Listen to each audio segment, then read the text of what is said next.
Hi there, welcome back to English with Shahy, and today we are going to have a look at how you can improve your English speaking.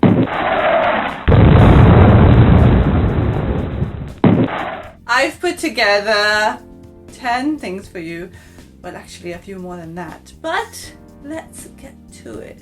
So the first thing is, many people tell me that when they are reading and when they are listening, they find it so comfortable. This is because when we are reading and we are listening, our brain recognizes patterns.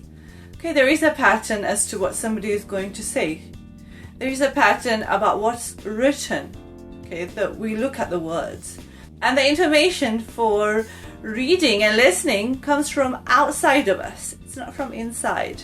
But when we are speaking, the information comes from inside. You have to rely on our memory. Like, for example, can you remember what you had for lunch 3 days ago? So when we are speaking, our brain relies on memory. And when we are reading and listening, brain uses patterns. Okay, so because our brain relies on memory for speaking, that's the reason why you should stop making lists of words. Because when you remember one word at a time, for example, this list, when you are speaking, your brain has to process each word at a time, and this takes so much longer. And then your brain has to come up with a sentence, okay? And that's why it takes you longer to speak, because your brain is taking time to process and to access the information. However, if you use phrases such as these, if somebody asks you what you're going to be doing this weekend, then you can say, I'm going out for dinner. We might start decorating on Saturday. I'm thinking about taking it easy, not doing anything. I'll be busy applying for jobs.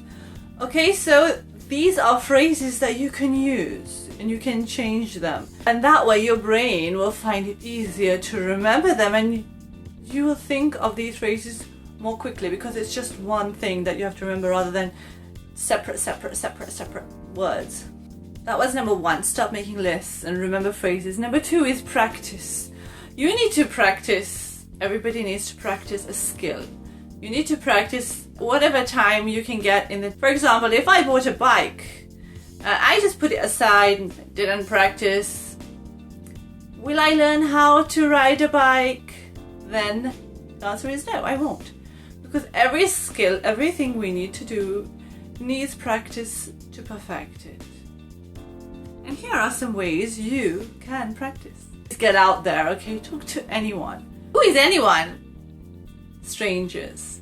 In this moment, I'm talking about people you don't know. And how can we do that? By asking for directions. Can you tell me where this place is? Or ask the shop assistant if they have something in stock, if they have something in your size. Or you can ask somebody their opinion. Do you think this dress, it looks nice, or do you think I should get the black one? Many times this has happened to me when I'm in the shop. People ask me for my opinion. Do you think I should buy this top? Or do you think the pink one's nicer? Shall I buy this basket? Do you think it will look nice in the living room? So you can ask people for their opinion, and it's okay.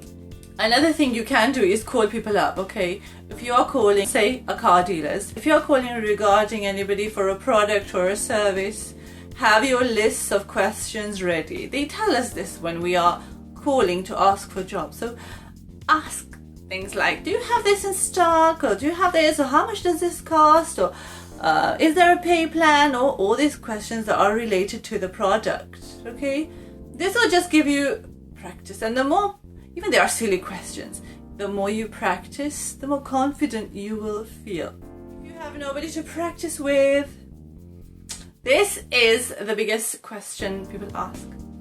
Everybody says, I don't have anybody to practice with. Even for me, when I have nobody to practice with for Arabic, I read to myself loudly, like I suggested in the other video, okay?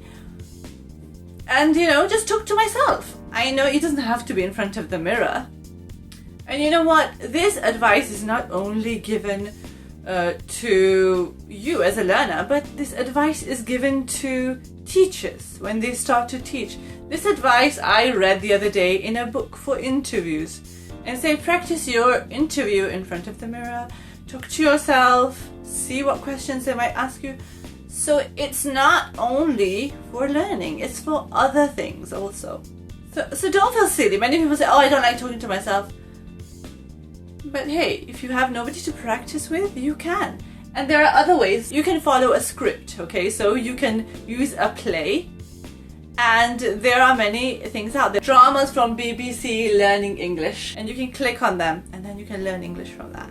You can listen to dialogues and repeat them. You can listen to speeches and repeat them. It's audiobooks. You should listen to audiobooks and then repeat them. I've explained it in the previous video and you should have a look at that. Okay. Songs. Many people, they listen to a song, they say, I like this song, you know. What you do is you listen to the song and then you read the words, and many times, you know, you can find the lyrics to a song. Just Google the lyrics, listen to the song, follow the lyrics, or when you go on YouTube, you can put your song in and you can also put in with English lyrics and it will give you the lyrics together with the song. So that way you can watch it on YouTube, listen to it, read the lyrics, repeat the lyrics, and that way you will know new vocabulary and new phrases in a tune. And research has proved that when something is fun, like learning using a song, we are more likely to remember it. Allocate a time. Okay, so allocate a time means that you will have a set time as to when you practice your English. Maybe it's in the evening when somebody is available and you speak to them in a call. Or the time that you give yourself to listen and repeat things or read your dialogue. So it might be after breakfast, maybe it's 2 o'clock, maybe it's 10 o'clock. But keep that time for your routine so you can make time to practice every day. Write a story, okay? If you don't know what to write about, then you need to look at the previous video, okay? I've explained it in that one already. So write a story, read it out loud to yourself, and then tell a friend, okay? And then discuss it with somebody. You need to record that story and listen to it. Okay, don't delete it.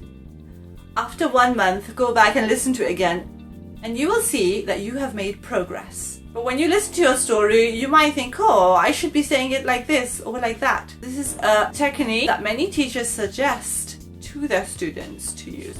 To record yourself and then to listen, okay? And practice your story, and then you can tell that story to another person. Or when you are telling your story, you might think, you know what, I can change this word. I'm using very a lot here. I must use other synonyms for very. So you will recognize patterns when you are listening, like I said before. The 30-day language challenge. If you put in Google 30-day language challenge, okay, and then you do an image search, and it gives you a subject for each day for a whole month that you can talk about.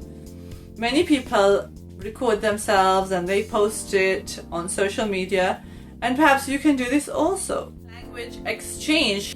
When you think, oh, I don't know anybody, what am I going to do? It's such a struggle. And at the moment there are so many apps that you can use, but today I'm just going to mention a few.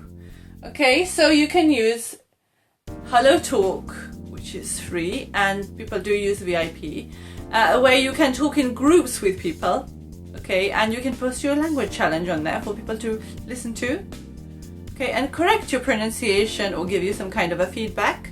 And there is an app called Hello, and in it there are videos that native speakers put up. Sometimes they are live and sometimes you can join native speakers in the video, which is really cool.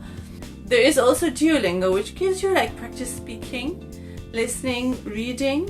There are other apps that you have to pay for, like italki and Cambly. However, because this video is already quite long, I'm going to discuss in more detail how you can use other apps, okay, and how they can benefit your learning. So next time, I will be looking at apps that you can use on a daily basis, okay. I will try to find all the free apps for you. Yes, that's right. I will try and find all the free apps for you that you can use for your English learning that will be beneficial for you. So make sure you subscribe and hit that bell icon to know when I've posted that video. If you haven't already, then I would love to connect with you on Instagram, and my Instagram is English with Shahy, just like here. Thank you so much everybody for watching, supporting, subscribing. So if you benefited from the video, I know you did, then make sure you give it a big thumbs up, like and share, because sharing is caring. Share it with somebody who can benefit from the video, and I think that will be really nice. And many people need advice on leveling up their English, and I think this video is perfect for that. So take care, stay positive, okay? Stay positive, and see you in the next video. Bye for now.